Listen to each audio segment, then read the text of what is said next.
Kapag nagsisimula ka pa lang sa pangarap mo, walang makakaintindi sa'yo. Walang susuporta sa'yo. Normal lang yun. Dahil hindi naman sila nakaka-relate sa ginagawa mo.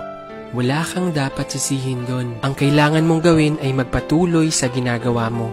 Magpatuloy sa pagbuo ng pinapangarap mo. Dahil dadating yung araw na yung mga tao na gusto mong ma-appreciate ka, ay sila na mismo ang magkukusa na ibigay sa'yo yung suporta na ninanais mo.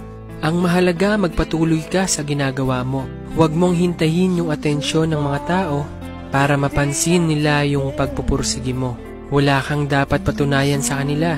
Gawin mo yung bagay na yan dahil gusto mo. Pangarap mo yan para sa sarili mo.